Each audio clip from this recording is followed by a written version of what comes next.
दोस्तों, जीवन में माता पिता और गुरु के बाद मित्र को विशेष स्थान दिया गया है। मित्र हमारे सुख दुख के साथी होते हैं। किसी भी परिस्थिति में मित्र हमेशा साथ खड़े होते हैं।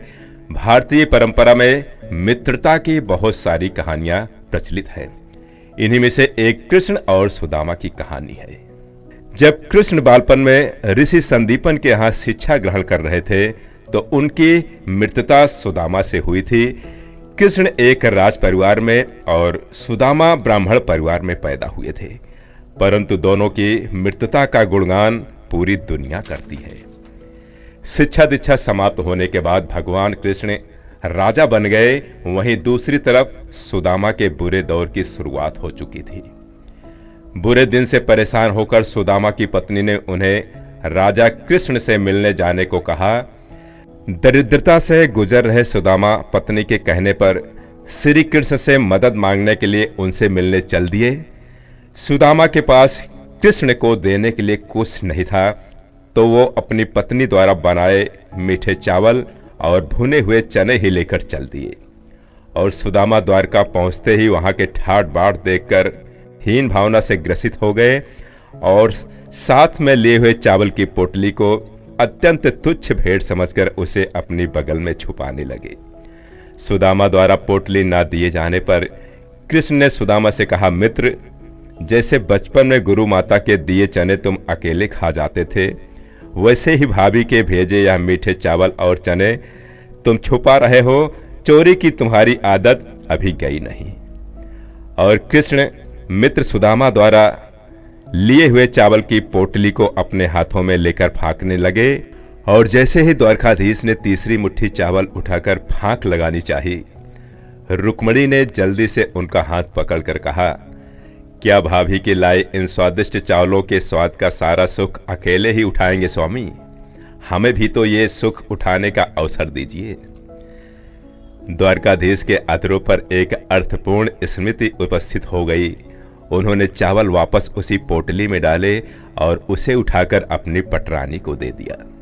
सुदामा के साथ बातें करते हुए कब कृष्ण उनके पांव दबाने लगे, ये सुदामा को पता ही नहीं चला।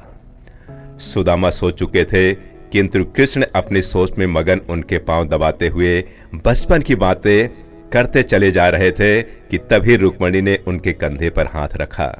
कृष्ण ने चौंक कर पहले उन्हें देखा और फिर सुदामा को, फिर उनका आशय समझकर वहां से उठकर अपने कक्ष में चले आए। दोस्तों, कृष्ण की ऐसी मगन अवस्था देखकर रुक्मणी ने पूछा, स्वामी, आज आपका व्यवहार बहुत ही विचित्र प्रतीत हो रहा है। आप जो इस संसार के बड़े से बड़े सम्राट के द्वारा आने पर उनसे तनिक भी प्रभावित नहीं होते हैं, वो अपने मित्र के आगमन की सूचना पर इतने भाव विह्वल हो गए कि भोजन छोड़कर नंगे पांव उन्हें लेने के लिए भागते चले गए।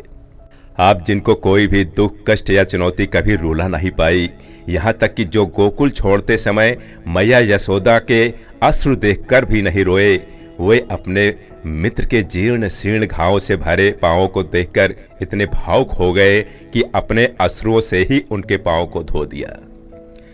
कूटनीति, राजनीति और ज्ञान के शिखर पुरुष आप अपने मित्र को देखकर इतने मगन हो गए, बिना कुछ भी विचार किए उन्हें समस्त त्रिलोक की संपदा एवं समृद्धि देने जा रहे थे। कृष्ण ने अपनी उसी आमोदित अवस्था में कहा, वह मेरे बालपन का मित्र है रुक्मिणी, परंतु उन्होंने तो बचपन में आपसे छुपाकर वो चने भी खाए थे जो गुरुमाता ने उन्हें आपसे बांटकर खाने को कहा था। अब ऐसे मित्र के लिए इतनी भावुकता क्यों? सत्यभामा ने भी अपनी जिज्ञासा रखी। कृष्ण मुस्कुराए, सुदामा ने तो वह कार्य किया है सत्यभामा कि समस्त सृष्टि को उसका आभार मानना चाहिए। वो चने उसने इसलिए नहीं खाए थे कि उसे भूख लगी थी, बल्कि उसने इसलिए खाए थे क्योंकि वो नहीं चाहता था कि उसका मित्र कृष्ण दरिद्रता देखे। उसे ज्ञात था कि वो चने आश्रम में चोर छोड़कर गए थे और उसे यह भी ज्ञात था कि उन चोरों ने वे चने एक ब्राह्मणी के गृह से चुराए थे। उसे यह भी ज्ञात था कि उस ब्राह्मणी ने यह श्राप दिया था कि जो भी उन चनों को खाएगा वह जीवन पर्यंत दरिद्र ही रहेगा। सुदामा ने वे चने इसलिए मुझसे छुपाकर खाए ताकि मैं सुखी रहूं। तो उसने वे चने इसलिए खाए क्योंकि उसे लगा कि यदि ईश्वर ही दरिद्र हो जाएगा तो संपूर्ण सृष्टि ही दरिद्र हो जाएगी। सुदामा ने संपूर्ण सृष्टि के कल्याण के लिए स्वयं का दरिद्र होना स्वीकार किया। रुक्मणी, इतना बड़ा त्याग रुक्मणी के मुंह से स्वतः ही निकला। मेरा मित्र ब्राह्मण है रुक्मणी, और ब्राह्मण ज्ञानी और त्यागी ही होते हैं। उनमें जन कल्याण की भावना कूट कूट कर भरी होती है। इक्का दुक्का अपवादों को यदि छोड़ दिया जाए तो ब्राह्मण ऐसे ही होते हैं। अब तुम ही बताओ, ऐसे मित्र के लिए हृदय में प्रेम नहीं तो फिर क्या उत्पन्न होगा प्रिय? गोकुल छोड़ते हुए मैं इसलिए नहीं रोया था क्योंकि यदि मैं रोता तो मेरी मैया तो प्राण ही छोड़ देती। पता है रुक्मणी, परिवार को छोड़कर किसी और ने कभी इस कृष्ण का इतना भला नहीं चाहा। लोग बाग तो मुझसे उनका भला करने की अपेक्षा रखते हैं। बस सुदामा जैसे मित्र ही होते हैं जो अपने मित्र के सुख दुख के लिए स्वेच्छा से दरिद्रता एवं कष्ट का आवरण ओढ़ लेते हैं।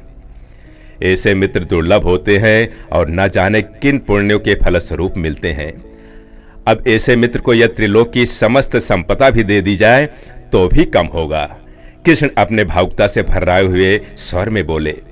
इधर कच्छ में समस्त रानियों के नेत्र सजल थे और उधर कच्छ के बाहर खड़े सुदामा के नेत्रों से गंगा यमुना बह रही थी। दोस्तों, इसलिए सुदामा होना सरल नहीं है दोस्तों। इसीलिए तो बहनों भाइयों कहा गया है, मित्रता सबसे बड़ा रिश्ता, जो निभा जाए वही फरिश्ता।